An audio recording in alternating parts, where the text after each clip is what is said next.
बेरोजगार युवाओं के हक की रक्षा करे सदन। कि आपसे मांग करता हूं, गरीब मजदूर और जो किराएदार है उसके हक की रक्षा करे सदन। बड़े लोग विदेशों से एक बीमारी लेकर के यहाँ आ गई और जान पर आ पड़ी गरीब और मेहनत कश मिडिल क्लास लोगों के ऊपर। तरह तरह की बात होती है, आदेश जारी होते हैं। डिजास्टर मैनेजमेंट के तहत केंद्र सरकार ने एक आदेश जारी किया। हमारे माननीय प्रधानमंत्री जी ने कहा कि गरीब लोग, जो मजदूर लोग हैं, जो फैक्ट्री में काम करते हैं, उनको लॉकडाउन के वक्त का पूरा वेतन फैक्ट्री के मालिक देंगे।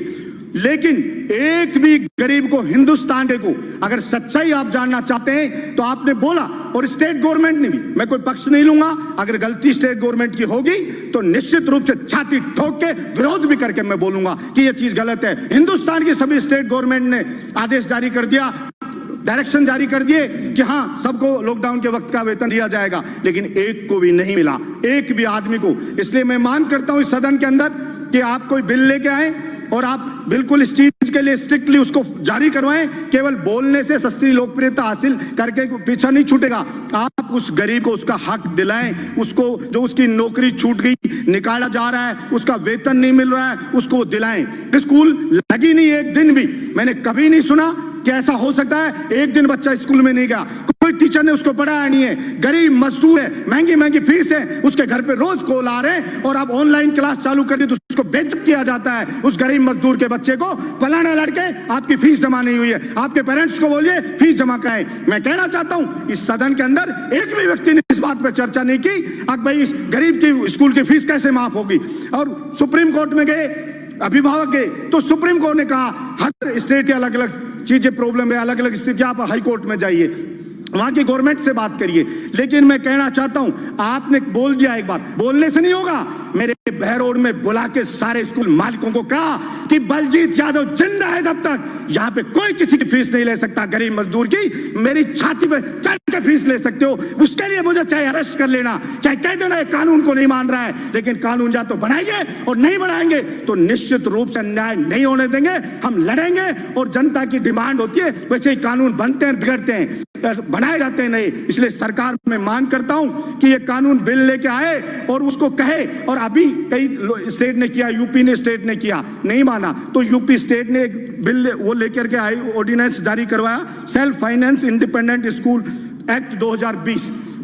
क्योंकि स्कूल मालिक को अगर आप कुछ नहीं कहोगे तो वो रुकेगा नहीं, केवल आपके भाषण से कहने से नहीं रुकेगा। आपको कोई भी ऑर्डिनेंस लेकर के आइए, जारी करिए, कोई एक्ट बनाइए तो आप कह सकते हो। ये कतई भी व्यवहारिक नहीं है कि एक दिन भी कोई स्कूल बच्चा गया नहीं और उससे फीस ली जाएगी। मकान किराया, सभापति महोदय, गरीब का, किसान का बेटा यहाँ कोचिंग करता, तैयारी करता है, वो बेचारा कॉलेज यूनिवर्सिटी में पढ़ता है, किराए पे मकान लेके रहता है। आपने लॉकडाउन कर दिया, वो अपने घर पे अटक गया, उसका सामान पड़ा है यहाँ पे मकान मालिक के पास। मकान मालिक कह रहा है कि मुझे किराया चाहिए लॉकडाउन के वक्त का भी। वो कैसे किराया दे? वो किसान, उस बेचारे के कमाई बंद, फसल उसकी उजड़ गई, मजदूर की फैक्ट्री में नौकरी छूट गई, सब कुछ बर्बाद हो गया उसका।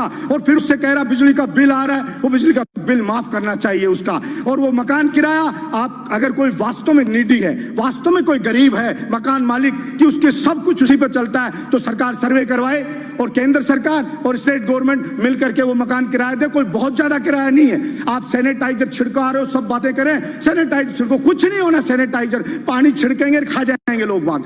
इसलिए आप ये चीज करने की बजाय मकान का किराया दें, बिजली का बिल माफ करें और वो जो मजदूर है उसको उसका हक दिलाएं, उसको उसका वेतन मिले, ये चीज सुनिश्चित करें। पड़ोस का स्टेट मध्य प्रदेश अभी कह रहा है केवल मध्य प्रदेश के लोगों को सरकारी नौकरी मिलेगी।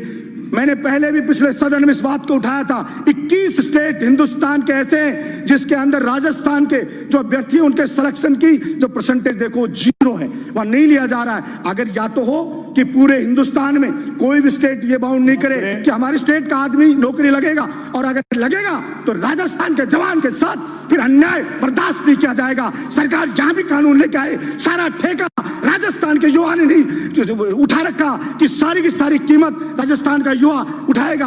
आपके बिजली विभाग में मंत्री जी बैठे, INJN के एग्जाम होते हैं, उसके कहते हैं राजस्थान में नहीं करा सकते, बाहर होते हैं। पहले राजस्थान का GK आता था 25%, तब सिलेक्शन होते थे बाहर के लोगों के 5%, अभी उसको हटा दिया यहाँ के राजस्थान के GK को, तो सिलेक्शन अभी कितना रिजल्ट में आया 61.8%।